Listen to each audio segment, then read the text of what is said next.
সকলোকে পোৱাৰ সম্ভাষণ জনাই আৰম্ভ কৰিছো ১২ জানুৱাৰী দেওবাৰ ৰাশিফল। নমস্কাৰ, মই আছিলো অপূৰ্বজনা দত্ত।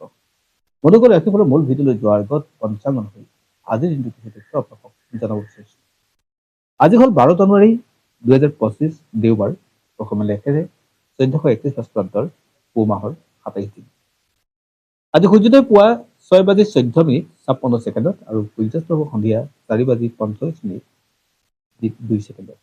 আজি তিথি হ'ল শুক্লা চতুৰ্দশী তিথি। নক্ষত্ৰ মৃগশিৰা, যোগ ব্ৰহ্ম আৰু কৰণ হ'ল গড়কৰণ। যদি কোনো শিশুৰ জন্ম হয়, আজি ৰাশি পাব বৃষ ৰাশি, ক্ষুদ্ৰ বৰ্ণ মতান্তৰ হ'ব বৈশ্য বৰ্ণ।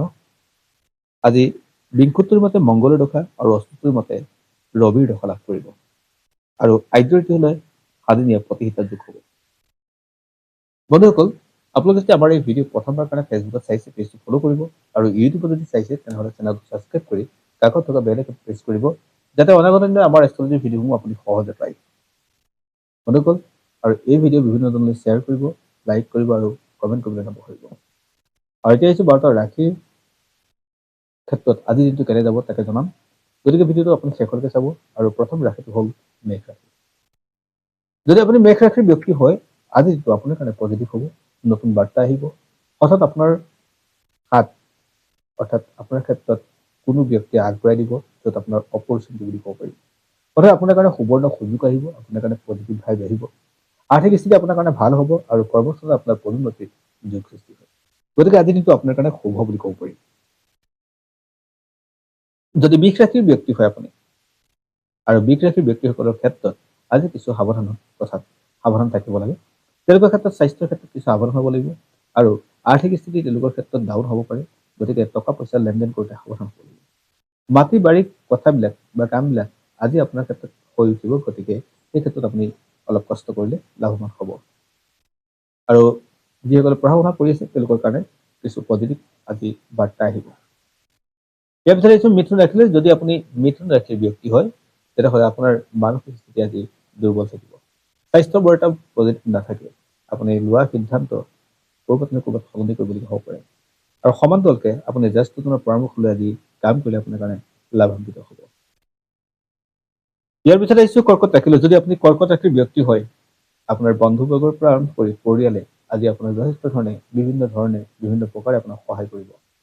আজি আপোনাৰ কাৰণে পজিটিভ দিন, ভাল বাৰ্তা আহিব, আৰ্থিক স্থিতি ভাল হ'ব আৰু পুৰণি বন্ধুৰ সংযোগ ঘটিব। আৰু আপোনাৰ ঘৰত আলহী আগমন হোৱাৰ যোগ থাকে। আজি আপোনাৰ কাৰণে পজিটিভ থাকিব, বিশেষকৈ আৰ্থিক দিশটো। ইয়াৰ পিছত আহিছোঁ সিংহ ৰাশিলৈ। যদি আপুনি সিংহ ৰাশিৰ ব্যক্তি হয়, তেনেহ'লে টকা পইচা চাই চিতি খৰচ কৰিব, লেনদেন কৰোঁতে কিছু সাৱধান হ'ব লাগিব। আপুনি দুই কুল ৰক্ষা কৰি কথা কৰিব লাগিব আৰু কাম কৰিব লাগিব। বহু ক্ষেত্ৰত আপুনি সমস্যাত ভুগিবলগীয়া হ'ব পাৰে, বিশেষকৈ আপোনাৰ সম্বন্ধৰ ক্ষেত্ৰত। দাম্পত্য সুখ কিছু কমিব। আজি পত্নীৰ লগত বা আপোনাৰ প্ৰেমিকাৰ লগত বা পতিৰ লগত ক'ৰবাত মতবিদ হোৱাৰ যোগ থাকে। ইয়াৰ পিছত আহিছোঁ কন্যা ৰাশিলৈ। যদি আপুনি কন্যা ৰাশিৰ ব্যক্তি হয়, তেনেহ'লে আজিৰ দিনটো আপোনাৰ কাৰণে পজিটিভ বাৰ্তা আহিব। অৰ্থাৎ আপুনি যি উদ্দেশ্যৰে যি ক্ষেত্ৰতে আপুনি কাম কৰি গৈ আছে, সেই ক্ষেত্ৰত আজি সফলতাৰ যোগ। আজি আপোনাৰ উদ্যমতা থাকিব, অৰ্থাৎ মনৰ শান্তি থাকিব, আজি পজিটিভ ভাইব থাকিব। গতিকে আপুনি কৰা কামৰ আজি ভাল ৰিজাল্ট পাব। স্বাস্থ্যৰ উন্নত হ'ব, ব্যৱসায়িকভাৱে গ্ৰথ হোৱাৰ যোগ দেখা গৈছে। ইয়াৰ পিছত আহিছোঁ তুলা ৰাশিলৈ। যদি আপুনি তুলা ৰাশিৰ ব্যক্তি হয়, তেনেহ'লে আপোনাৰ বিবাহৰ যি সমস্যা আছে, পূৰ্বতে বিবাহিতসকলৰ ক্ষেত্ৰত যি সমস্যা আছে, সেই সমস্যা দূৰ হ'ব। আৰু প্ৰেমিক প্ৰেমিকাসকলৰ মাজত আন্তৰিকতা বৃদ্ধি হ'ব আৰু পজিটিভ ভাইব আহিব। অৰ্থাৎ বিবাহৰ ক্ষেত্ৰত তেওঁলোকে আলোচনা কৰিব পাৰে। আৰু সমান্তৰালকে যিসকলে বহুদিন একেটা কামত লাগি আছে, তেওঁলোকৰ আজি সফলতাৰ বাট মুকলি হ'ব। আৰু সমান্তৰালকে পিতৃ মাতৃৰ স্বাস্থ্য আজি উন্নত হোৱাৰ যোগ দেখা গৈছে। গতিকে পিতৃ মাতৃৰ স্বাস্থ্যক লৈ যিসকলে সমস্যাত ভুগি আছে, তেওঁলোকৰ ক্ষেত্ৰত আজি লাভৱান হ'ব। ইয়াৰ পিছত আহিছোঁ বৃশ্চিক ৰাশিলৈ। যদি আপোনাৰ বৃশ্চিক ৰাশি হয়, তেনেহ'লে শত্ৰুৰ পৰা আপুনি সাৱধান থাকিব লাগিব। আপোনাক শত্ৰুৱে আজি সমস্যাত পেলাব পাৰে আৰু বিশেষকৈ দুখ পোৱাৰ বা বেমাৰ হোৱা আজি যোগ দেখা গৈছে। বহু ক্ষেত্ৰত আপোনাৰ প্ৰেমিক প্ৰেমিকাৰ মাজত বা পতি পত্নীৰ মাজত আন্তৰিকতাৰ অভাৱ দেখা গৈছে। গতিকে এই ক্ষেত্ৰত আপুনি সাৱধান হ'ব লাগিব। ছাত্ৰ ছাত্ৰীসকলৰ কাৰণে বৰ এটা পজিটিভ নহয়। ইয়াৰ পিছত আহিছোঁ ধনু ৰাশিলৈ। যদি আপুনি ধনু ৰাশিৰ ব্যক্তি হয়, আপোনাৰ কান্ধত দায়িত্ব বেছি পৰিব। সেয়া কৰ্মস্থানতে হওক, সেয়া ঘৰতে হওক, আপোনাৰ দুইফালৰ পৰা আজি তেনেকুৱা ধৰণৰ হ'ব।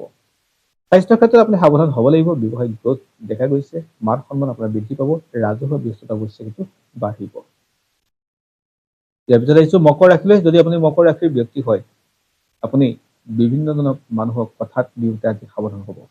আপুনি দিয়া কথা আজি নৰজিব, অৰ্থাৎ আপুনি কোৱা কথাখিনি আজি ক'ৰবাত নহয় ক'ৰবাত সমস্যাত পৰিব পাৰে। সমান্তৰালকে আপোনাৰ শত্ৰু সংখ্যা বৃদ্ধি পাব আৰু শত্ৰুৱে আপোনাক সমস্যাত পেলাব আজি। গতিকে সেই ক্ষেত্ৰত আপুনি সাৱধান হ'ব আৰু পৰিয়ালকেন্দ্ৰিক বাদ বিবাদৰ যোগো দেখা গৈছে। ইয়াৰ পিছত আহিছো কুম্ভ ৰাশিলৈ। যদি আপুনি কুম্ভ ৰাশিৰ ব্যক্তি হয়, তেনেহ'লে নতুন বাৰ্তা আহিব, বিশেষকৈ আৰ্থিক দিশত। স্বাস্থ্য উন্নত হ'ব, ব্যৱসায়িকভাৱে গ্ৰথ হোৱাৰ দেখা গৈছে। আজি আপুনি লেনদেন কৰিলে, টকা পইচা লেনদেন কৰিলে আপোনাৰ প্ৰফিটেবল হ'ব আৰু বেংকিং সম্বন্ধীয় কামবিলাক আজি আপোনাৰ হৈ উঠিব। যি বেংক লোন, ধাৰ, ঋণ এইবিলাকৰ ক্ষেত্ৰতো আজি মুক্তি পোৱাৰ আপোনাৰ সম্ভাৱনা বাঢ়ে। ইয়াৰ পিছত আহিছো মীন ৰাশিলৈ। যদি আপুনি মীন ৰাশিৰ ব্যক্তি হয়, তেনেহ'লে আজিৰ দিনটো আপোনাৰ কাৰণে কিছু চিন্তাৰ কাৰক হ'ব, বিশেষকৈ স্বাস্থ্যৰ ক্ষেত্ৰত।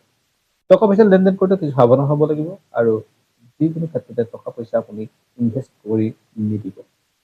বন্ধুবৰ্গৰ পৰা আপুনি কিছু সহায় পাব, তথাপিও আপোনাৰ ঘৰুৱাভাৱে ক'ৰবাত মতবিৰোধ হোৱাৰ যোগ থাকে। পতি পত্নীৰ পৰা আৰম্ভ কৰি আপোনাৰ পিতৃ মাতৃলৈকে আপোনাৰ মতৰ আজি অমিল দেখা গৈছে। সেই ক্ষেত্ৰত আপোনাৰ সাৱধান হ'ব লাগিব। বন্ধুসকল, এয়াই আছিল আজিৰ দিনটোৰ ৰাশিফল। যিসকলে ৰাশি শুভ বুলি ক'লো তেওঁলোকে নতুন কাম আৰম্ভ কৰিব, আৰু যিসকলে ৰাশি শুভ বুলি কোৱা নাই তেওঁলোকে আজি নতুন কাম আৰম্ভ নকৰাই ভাল। ধন্যবাদ। পুনৰ আন এক ভিডিঅ'ত আপোনাক সকলোকে লগ পাম। আজিলৈ সামৰিছো।